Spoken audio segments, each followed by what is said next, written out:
One of the other feedback things with 3D in general was that people like to sit around a living room and watch and enjoy together. VR is a very solo experience. How do you see that impacting the way people play video games?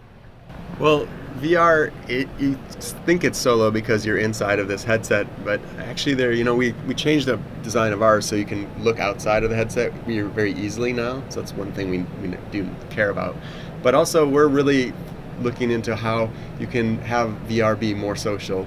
And you can do it online actually, and seeing somebody else in the same space as you in VR you can have a very personal experience, especially with 3D audio and stuff. They can feel like they're right next to you. You can see their head move and things. So actually, I think a VR online experience can be way more social than a normal gaming online experience. And then we're also looking into creating social experiences. We have the social screen, so the people in the room with you can see what you're seeing, and so it's they can have potentially passing the headset to somebody else because they'll want to try it because they see what you're doing and stuff. So I don't think it'll be as isolated as everyone kind of is feeling. When it comes to the video games of the near future, looking into next year, how do you see VR changing or evolving the way people make video games for PlayStation? I think VR adds to the variety of video game experiences that people can play. We don't believe that VR is necessarily replacing the games, the conventional games people have been playing and developers have been making for over 20, 30 years, and that won't go away.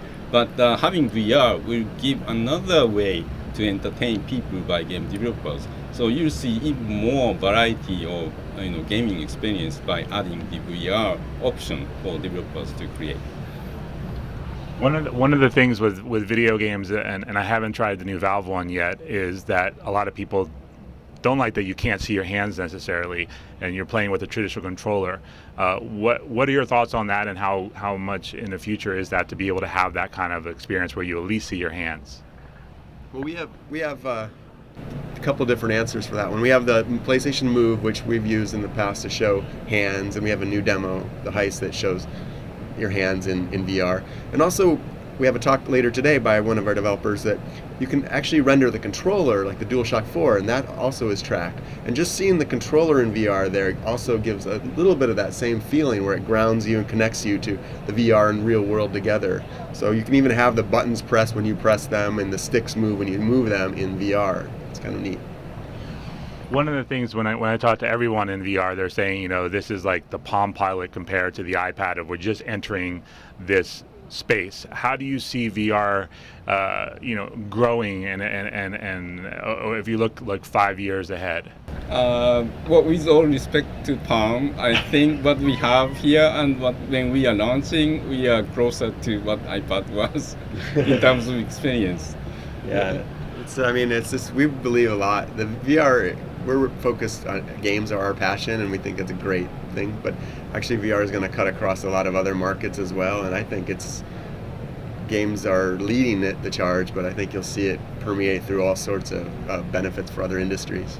One of the things is like Samsung Gear VR comes with nice panorama videos and photos applications, and I hear many people who purchase Samsung Gear VR, they are VR enthusiasts, right? So they purchase this expensive equipment, but when they're supported by their significant other, they put the headset on to their wives and families and show the videos and photos, and they enjoy these experiences. So similar way, I think this a bit passive experience, but it's much broader interest can create a really nice mix of really hardcore gamers enjoying interactive experience in VR, and the other members of the family can enjoy the panorama videos made by film companies, other people of their friends, lots of panorama videos being shot now and shared.